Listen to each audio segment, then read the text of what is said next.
Hi, folks. It's Karen Sullivan here, and welcome back to Wellness Ingredient number 6. In the month of March, I've been talking about holistic wellness. And for those of you who are new to Life Health More and learning about me, I am most interested in, as a fitness instructor, I want you to feel well and to be able to move well and your bodies to be strong.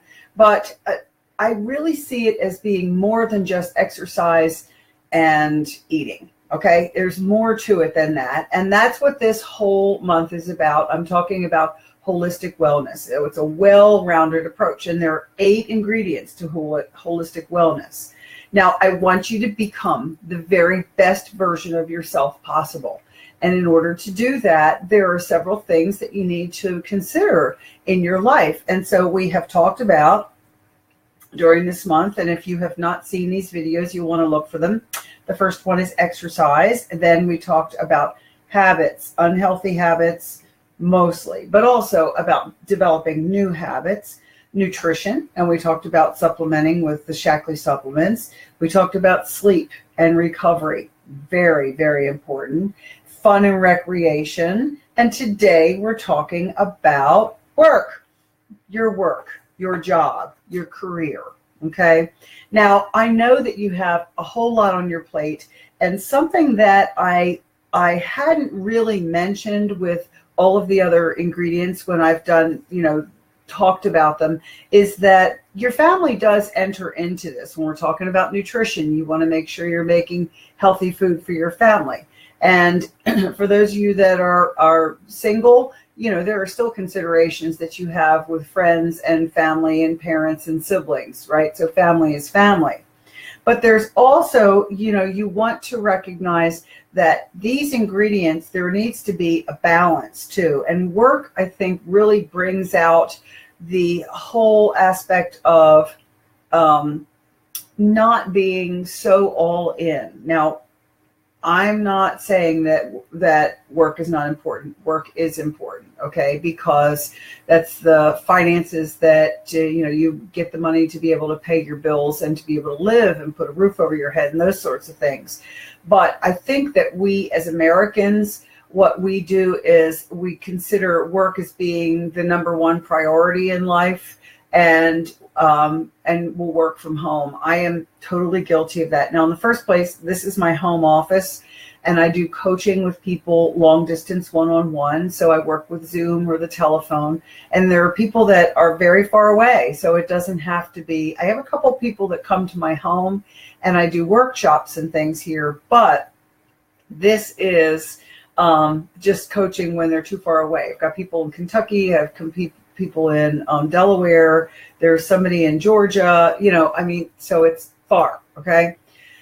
And so I have a tendency to walk into my office and sort of like go off the path and start working on stuff that I really shouldn't, because I've already been working all day, especially late at night or sometimes first thing in the morning. First thing in the morning is when I try to do my devotional time, and it's easy to get hooked, But so thinking about that, you have to find your balance. Now, in Europe, they really there are 6 American practices that they don't like. Now, number 1 is the fact that the average American works 47 hours a week, and in Europe they look at about 35 hours. There is a working time directive that is in Europe that has to do with limiting the amount of hours to 48. But even so, people only work 35. And when they're talking about going on a vacation and taking a break, they do it often and they call it a holiday. It's a fun time. We don't take the time to do vacation. And sometimes people, when they first start a job, won't have a lot of vacation, but oftentimes people have 2 to 3 weeks, and sometimes more if they've been with a company for a really long amount of time. Statistics show that only 54% of the American workers actually use their vacation time.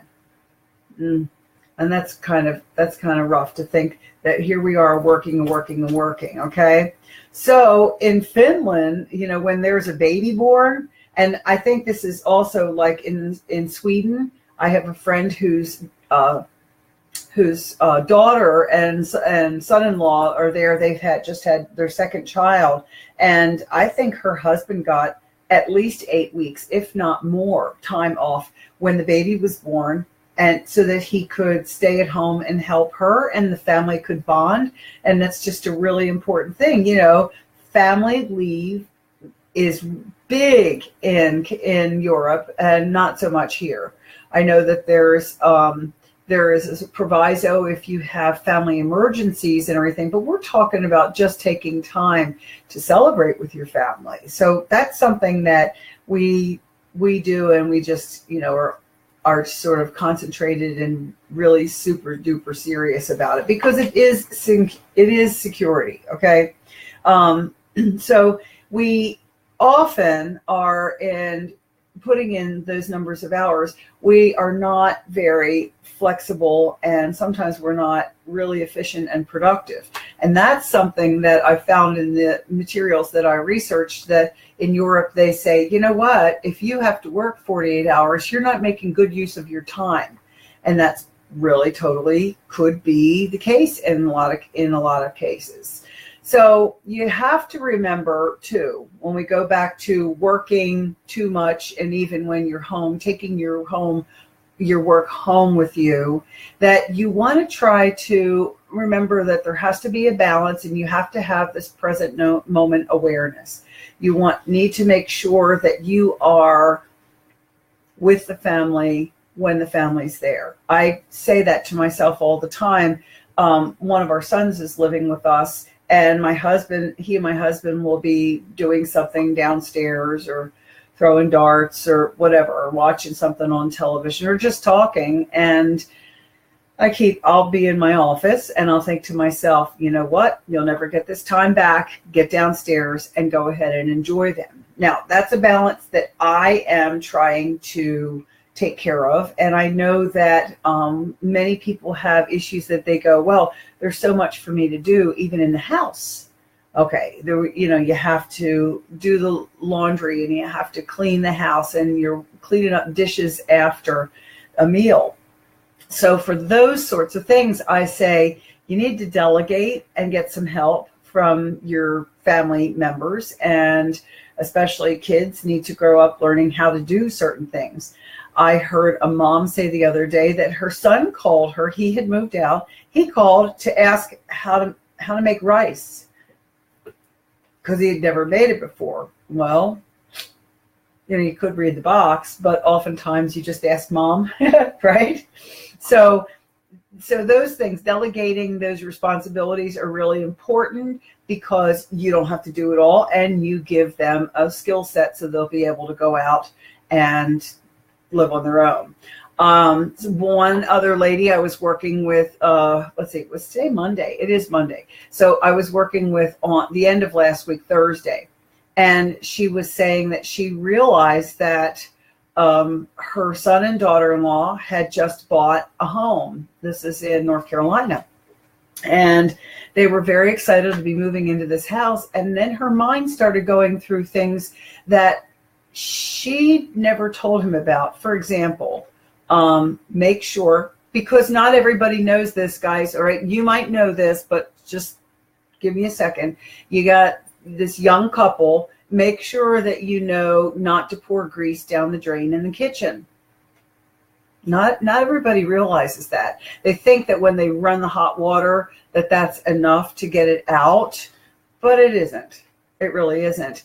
And then she was saying that she didn't ever tell them that they ought to change the filter in the furnace at least every other month, if not, quarterly, or every other month, or every month, depending on how much dirt and dust is in their house. But, check it and change that furnace filter so that it can pull the air through. Well, not every kid knows that. So those are the kinds of things that I'm talking about that you want to share with your kids, so that they know how to run a household when they have their own home, especially especially when they have their own home. When you're renting, you can always call the landlord and say, I don't understand why the furnace isn't working. And then he says, oh, you should have changed the filter. Well, it's not their fault. He should have maybe recommended that. But anyway, but when you own the property, that's a toughie, okay?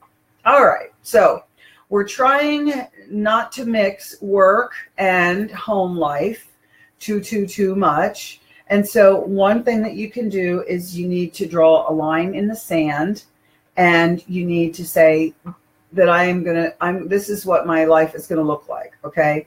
And so make a rule for yourself, all right? Number one would be, do not overcommit. It is okay to say, I'm sorry, I'm not able to do that, because if there is a volunteer, someone looking for volunteers, you don't have to be the one to always say, I'll do it. When other people are asked, look at what you've done for them by not taking it on yourself. You've given them the opportunity to do something worthwhile, helpful, that is very unselfish. And so, it's a great thing to just go ahead. Don't say, yes, I'll do that. Yes, I'll do that. Next thing you know, you're too crazy. The other thing is to unplug, okay? Turn your phone off, perhaps even turn the TV off. Spend time just sitting and talking. Sit and read. I used to have a roommate that she and I sat in the evenings, and we would have the PBS station on, listening to music, and then just, reading. We had a sofa that was sort of like a U shape, and we would each sit at the ends with our books, kind of curled up, and read our books, listening to the music, and it was just magnificent. Great time. And stopping and talking and sharing. And we were just roommates. We were friends and roommates, but, we were two independent women, single women. So the thing that you must remember too is to prioritize. Prioritize what you are doing in your life and how you're allocating your time. Okay. Let's see. Find the things that are really important to you, and make sure you set the time aside. So how do you set the time aside? You put it in your calendar. I tell my clients this all the time. If you're going to work out and you're going to commit to working out, be realistic, number one, about how often you're going to work out. And the second thing is to write it on your calendar. Okay. So if you're first starting to work out, to say I can do it 6 days is probably a little much, and your body won't be able to really take it. Okay. You'll be sore, and you could injure yourself. So let's say, okay, 3 days a week. That's a good start. And then on the weekends, maybe doing something active with your family or your spouse or your significant other, right? So set it, block it out, and then you don't change the time unless there is something, let's say that you need to take care of something else that would be, God forbid, this is not a wonderful thing, but if someone were ill, if you had a parent that was ill and you needed to take them to the doctor, or you needed to go, they'd been hospitalized, and you needed to go to the hospital and see them. Those things, that's a reason why you have to miss. And that's okay. You just try to do it the next day and continue and pick up your schedule.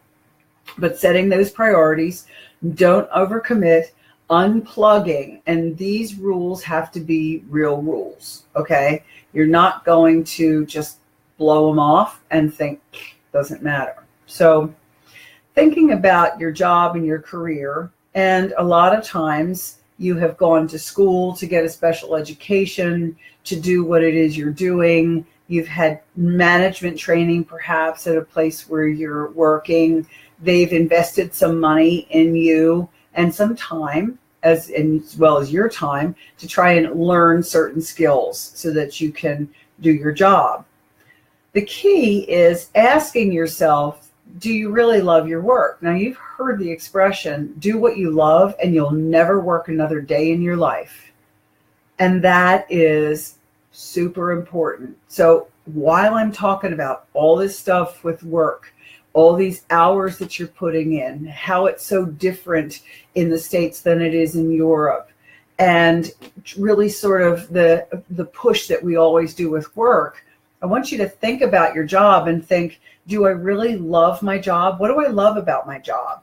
And I was in sales for years. I used to sell radio advertising and print advertising, and I managed a publishing house. So those sorts of things, always helping people and closing sales and doing sales. So what I would often say, and real estate too, forgot about that one, but I would say to people, well, if you can't make a decision, let's do the good old Ben Franklin close. So you take a piece of paper, you draw a line down the middle of it, and you start to write the pros and cons, positive reasons why you would, you're doing your job, what you like about it, and what you don't like about it. And with advertising, I would say, what do you think that you'll get out of the advertising? Is it a good idea or is it a bad idea? And what are the reasons why you think it's a bad idea? If there's more in the favorable side, then, you should, give it a try, buy the ad. So the same thing goes with your job. If you're looking at a job and you have hours that you're not comfortable with, even if they're just a 9 to 5 or an 8 to 5 or a 5 to whatever, 3, 11 to 7, whatever the hours might be, is it conducive for what's happening in your life and in your family outside of your work? Do you like those hours? Do you like the fact that you have to do extra overtime so that you can get projects completed? Are you asked in your job to do an unreasonable amount of work in a short period of time? Do you have a boss that's sometimes unkind? And what is that movie? Horrible Bosses. Do you have a horrible boss? Don't answer me here because you don't want them to know. But it's really something that you need to look into your heart and say, is this the job? Am I doing that which I really love? Because if you're not, you need to think about something different. And I want to share with you my job.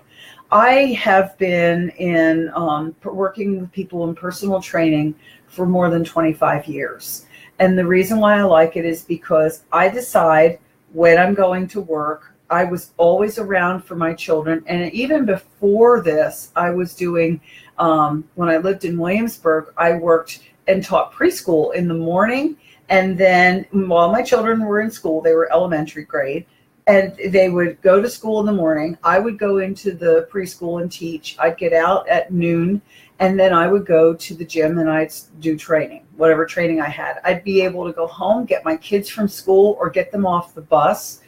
And so it was great. We would have dinner together, and then I would take them to the pool because they were on the swim team, and I was a coach for the swim team. So I would work with people. I would do personal training with people as well as, working with the swim team. Now, that said, I didn't have to get a babysitter because the coaches who were teaching the water were basically babysitting my kids. And this is a great life for me. This is what my kids had me around all the time. And that was great. Also, what I love, my passion, is helping people be able to move and be able to meet the goals that they have with their bodies physically.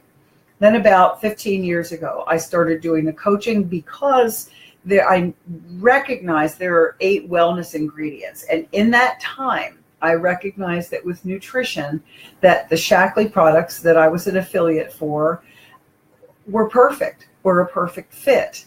And this is the neat thing about this business, is that it is a real business, just like a brick and mortar business, but with an investment that's far less than what you would pay to go and rent someplace to build it out, to get it ready to get the merchandise. You don't have to do any merchandise. You just use the products and you tell people about them and they buy them from you. And while it sounds is easy, you know why? Because it is. It is simple. It's not easy. There's work. You have to talk to people. You have to be willing to do something like this, and sharing. But the whole time, all I'm doing is sharing with you about how my life is. Okay. So, that in that way, it's simple. It is flexible. I call the shots. I decide when I'm going to be here in my office working. I take the classes that I can do. If I can, I go and I sub back at the Recplex. But if I have another client in the evenings, like I often do, I'm not able to cover for a class. I do love it because it gives me the opportunity to meet people. And if I weren't meeting people outside, I would be like a basket case because I'm very social. And that's what this business is too. It's very social, simple, flexible, and mobile, because I can use the app on my phone and look at the orders that people have, look up merchandise, help people place their orders, everything I can do on the phone while I'm out and about. I've even done some of these live shows from my phone in my car. Okay. So that's just a great thing. And I'm in a team whole health with two women that actually happen to be my cousins. But if anybody is interested in finding a way to begin to build a job and a career doing something that you love and helping other people get clean, their homes get clean and toxin free, or to get healthier, just let me know. I'd love to talk with you. In the meantime, I hope that you are feeling that you're moving toward becoming the best version of yourself. And if you have not signed up for my free advanced training at lifehealthmore.net, please do that today. lifehealthmore.net, and you will get training and begin learning about more of my approach to fitness and wholeness. And for my family, this is why I do this. All these guys back here, starting with this little face, my family to yours, I wish you all the best.